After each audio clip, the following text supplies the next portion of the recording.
North Florida Prep Report. I'm Andrew Jupe giving you the lowdown here today on a beautiful Overreaction Monday. As you can see, thanks for tuning in with us. Of course, a lot to discuss potentially here today, but two topics we want to get to. One, there's some Monday Night Football going on, but before we get there, we've got to talk about this wild playoff situation. A lot of people have been asking about the numbers. One situation in particular. Let's talk about the Niceville-Mosley-Lincoln debate. That's what we got going on today here for the North Florida Prep Report. Get ready, because here we go.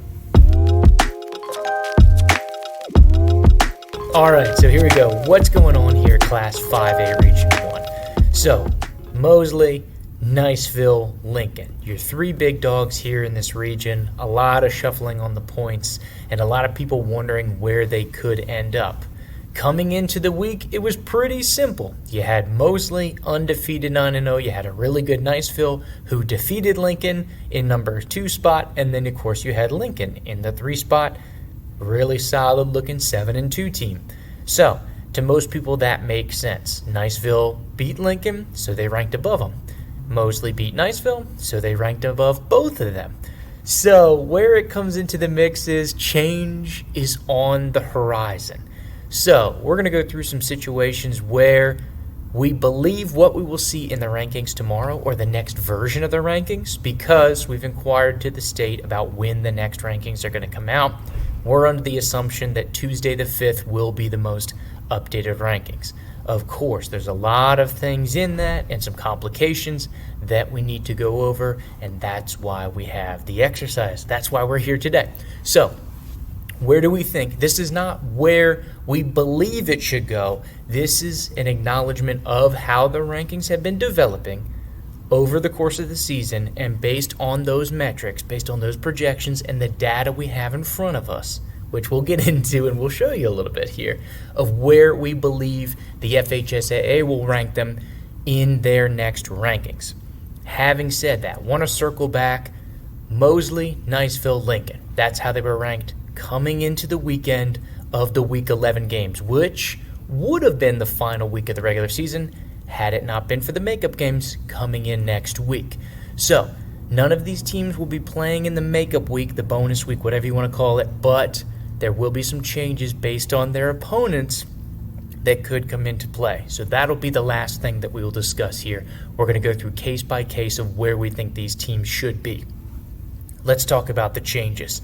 So, cut and dry of it, how did the teams do themselves? Niceville, they won big. Wasn't even really a contest here. As you look at it, of course, 35-7 win over Navarre. Navarre coming in had a 3-6 record. Lincoln got the dub against a 4-5 Rickards Raiders team. So they were able to get the dub at about a 500 team for them. Mosley went to Florida High, upset special. Florida High helping out these other two teams. Mosley takes the L. So a lot of these things are going to be on a percentage basis. And once again, we do not know the exact Max Preps FHSA formula, but going off of trends, we can make some predictions of what they will look like. So let's tackle Mosley since they're up first. So the biggest piece of the component is the actual record. So because they were 9-9, so on the season they had 9 games, they won them all. So that's a perfect 100% win percentage. There's a big drop between winning 9 out of 10 and 9 out of 9. So they're decreasing their own win percentage by 10%, which is going to be the biggest margin here in these contests. So they are dropping. Also, when you look at their strength of schedule made up of their opponents did not have a big week this week. So we're talking about change from last week to this week because that's how we will see the differential into the rankings. So 4 wins, 5 losses for their teams. Overall, their teams have a sub-500 record.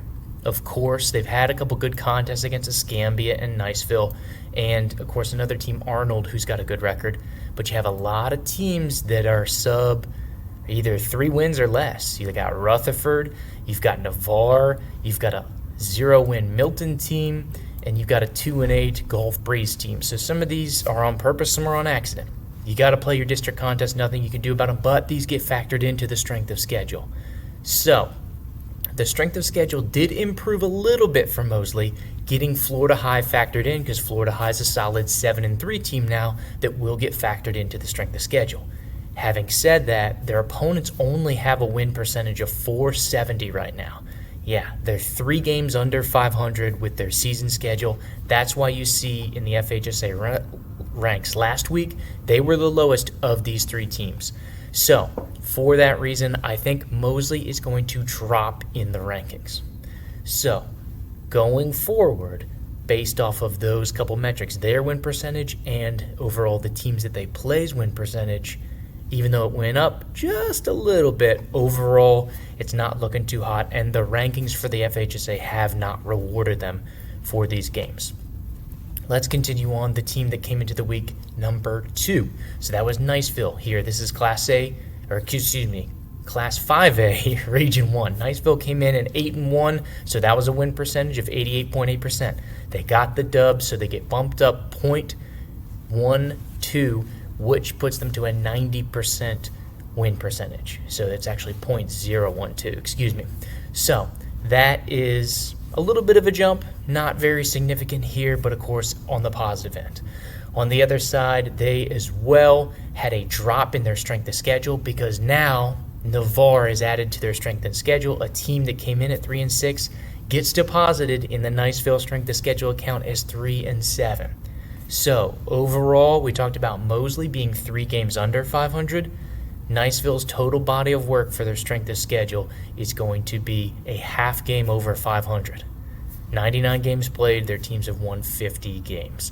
So you see some quality opponents, obviously Escambia, just like you had elsewhere. You get Mosley factored in. You also get the 8-2 Lincoln, which Mosley doesn't have.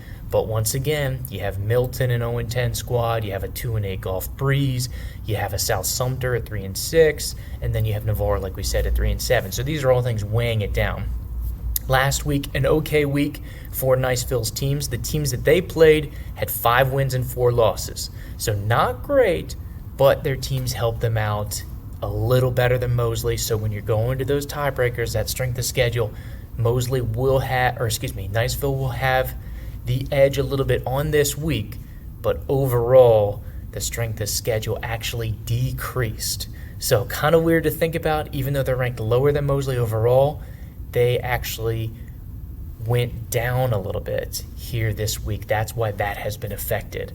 So of course you go from a winning percentage coming into the week of 51.9%. With these games factored in, they've actually dropped to 50.5%. Contrarily, Mosley started the week at 45.1%. So even though it's not great, 3 games under 500, they actually increased their strength of schedule. So it actually went up a couple percentage points here to 47. So, or 470, depending if you're a decimal or a percentage person. So we see those kind of coming through and getting factored into the mix. So how does that factor into team number 3?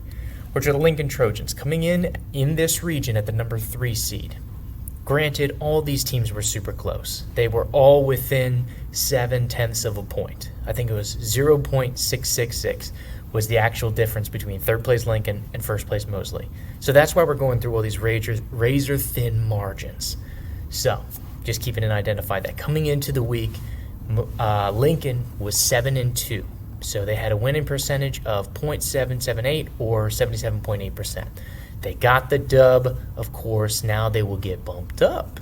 So they had an increase of 0.22, the biggest increase in their own winning percentage. So that's get factors in. They had the biggest jump of these 3 teams because 7 out of 9 to 8 out of 10 is bigger than an 8 out of 9 to 9 out of 10. So it may seem backwards that Lincoln is getting bailed out with a little bit worse record than Niceville, but as far as the percentage go, these are the increases, and that's how math works. So getting into it, big week for the Trojans. Their opponents really helped them out, going 7-3 this week. So of the 10 teams, only 3 of them lost, and that includes Rickards, who lost to Lincoln. So, I mean, there's nothing they could do about that one. Coming into it, we talked about how Mosley was 3 games under 500. Niceville was a half game over 500. Lincoln's season team schedule, 7 games clear of 500, 6.5 higher than Niceville. They are definitely going to have the best strength of schedule here of these 3 teams. With that, They, on paper, so it seems, got an increase in the strength of schedule, so that did go up even though the Rickards game was factored in and they're sub 500. The other teams with their record from last week to this week increased. They came in at a 56.9%. They are leaving at a 57.1%. So, tiny as it may be, they did get the bump. Also, we talked about how their record improved by 2.2% as far as their strength of schedule, so that will get factored into the metrics as well. So, with those two things, Lincoln on the increase, of course, Niceville up and down, Mosley down and up. So, you factor all those things in, I think it leads you to one rationale, and that is a reordering of the standings. Lincoln is going to make the biggest jump. Mosley's going to make the biggest drop. So, what I think will happen based on the FHSA rankings, not what I think should happen, if that makes sense. Like, if I was ranking these teams 1 to 3, this is not what the exercise is all about, because who cares what I think? But based on the metrics, this is what we're predicting for the next rankings. Lincoln number 1, Niceville number 2, Mosley number 3, which is going to drive people nuts because Niceville beat Lincoln. Why are they ranked below them? Mosley beat Niceville. Why are they ranked below them? That's how it may play out because of the strength of schedule changes and because of the different schedules, of course, for their own win percentage. Obviously, Max Preps has a lot of strange things kind of on the back door that they don't really like to talk about. Nobody wants to talk about the Max Prep scoring, which does factor in margin of victory, so keep that in mind. Does factor in forfeits here for the FHSA, so these are all things, components that need to go on. So, you think complicated enough, right? That we've been in there? No, not quite, because although we've been through what could the changes be, what could the metrics be, we could see some changes. So let's go in the same order that we did for the other rankings. Niceville, all their teams have not completed their full schedule. So this could either help them a little bit or hurt them a little bit. That is going to be South Sumter. So they are currently 3-6, which is kind of weighing Niceville down right now. They have a game against 7-2 East Side on the makeup Thursday, November 7th. If they get the dub, they will go up 0.5% with their win percentage. If they get the loss, Niceville's win percentage will go down, once again, 0.5% or 0.005. So, South Sumter, as you can hear the sirens in the background, alert, alert, is going to be key in how Niceville kind of shuffles in the last week. Mosley, all their teams have completed 10 games. There should be no shuffling or anything that they need to deal with here. So we'll keep an eye on that. Next team, Lincoln Trojans. A lot could change here for Lincoln. One is going to be before the updates coming out on Tuesday the 5th, so hopefully you're watching this on Monday. Otherwise, this is probably dated, and realistically, this whole video has been kind of a pointless exercise for you, but whatever, right? We want to try to help out our area teams and the people that have been having questions about this. Number 1, Gadsden County plays Monday night tonight versus Taylor County.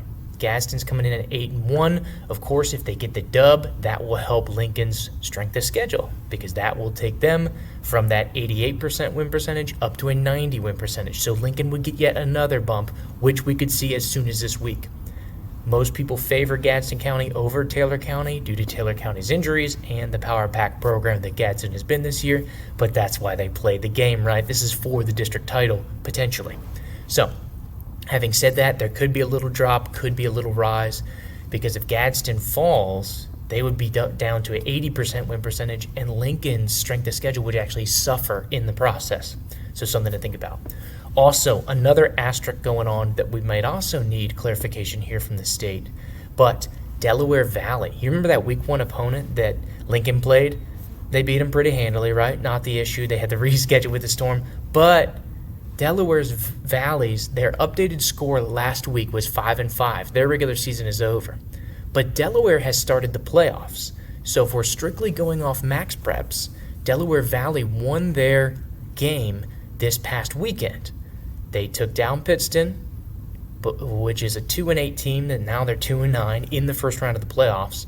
But if this gets factored in, this will help Lincoln's strength of schedule. So we're assuming that they will take this because it's a reported score and record for that team at the given time. We do know that things are a little strange for out-of-state teams, so this may be a factor that may need to be audited, but we included the 6 and 5 rating in our ranks as we had our explanation, so maybe that drops a little bit if you don't factor in that playoff game. Also could factor in the next week. So you think about it is not only for this week will that 6th win for Delaware Valley get factored in, what about next week? Because there still has to get the finalized versions of the rankings. And this is what we sought clarification on the state from. Will the updated rankings be coming out on Friday, because there are no games on Friday, November 8th, or will we get the bracket release show on Sunday? Because the team that Lincoln's team will play, Delaware Valley, has their playoff game on Saturday, not Friday. So if the scores are factored in on Friday, there is no more than 6 wins that Delaware Valley could have. But if the scores aren't calculated till Sunday, then potentially, if the state takes this playoff game for this Delaware team, that Delaware could, with a dub, get factored in as a 7 and 5 team, which would help even more to achieve with Lincoln. So, of course, Albington Heights is the team Delaware Valley will be playing in the second round of the playoffs. Is this going to get factored into the mix? So then you just get this wide array of chaos that could be developing because of one team that Lincoln played from the Mid-Atlantic down in the Disney Classic. So there is no current marking or current ruling here in the bylaws as it stands on the FHSA site of teams getting registered out of state for either their regular season. Of course, in the state of Florida, they're only going off regular season, but of course they have the regulation. Are they going to deep dive everybody's schedule that's played Alabama, Georgia, out-of-state teams to this? Because another team we talked about, Gadsden for Lincoln, could be affected by this as well, playing Tennessee and Georgia teams. So something to think about here in North Florida. We're all over the state. We don't just stay here in the Sunshine State. So all things that could be flushed out. Having said that, when the next rankings comes out, it's probably going to be Lincoln, Niceville, Mosley, and people are going to be pissed. Granted, not what it should be, to be honest. My personal opinion, but it doesn't matter. So what that looks like here going forward for your rankings, if you go back to the 5A picture, the number 1 seed is probably going to play Middleburg. I think they're locked in at that 8 seed. There shouldn't be much movement there. The 7 seed, because of the drop from Beachside and Fleming Island, Beachside's probably going to fall to the 6. But I think Mainland's locked in at the 7. So evidently nobody wants to play Mainland is what the heat we've had out here. So everybody's trying to avoid that 2 seed. Give me 1st or 3rd is what I've been told here from the people. So Niceville, as it currently stands, and who I think will end up as the 2, will probably play Mainland if these projections carry out. And then you would have 3 Mosley, who would look like be playing Beachside, who took the L this week, will be getting the biggest drop. Fleming Island most likely to jump them. Other area teams, Ponte Vedra will probably stay at the 4 with their win. And so really Fleming and Beachside are probably the only ones that flip-flop here in this bracket the rest of the way. But of course, that's the fun, that's the beauty of the metrics, the confusion, the chaos. So wanted to illustrate that point for you. Try to explain that. Maybe it helps, maybe it doesn't. Maybe we're wrong, maybe we're right. But based on the trends, that's how you can anticipate to see. Lincoln going to go 3-1. Niceville should stay at the 2. Mosley going to go 1-3. And it should be a lot of interesting conversation here the rest of the week. Thanks for tuning into North Florida Prep Report. Here, I'm Andrew Jupe. If you want a deep dive on your team's playoff situation, just hit the comments, baby, and we'd love to do a deep dive. Whether that's Rickards, whether that's Childs, are we in, are we out? Franklin County, who knows?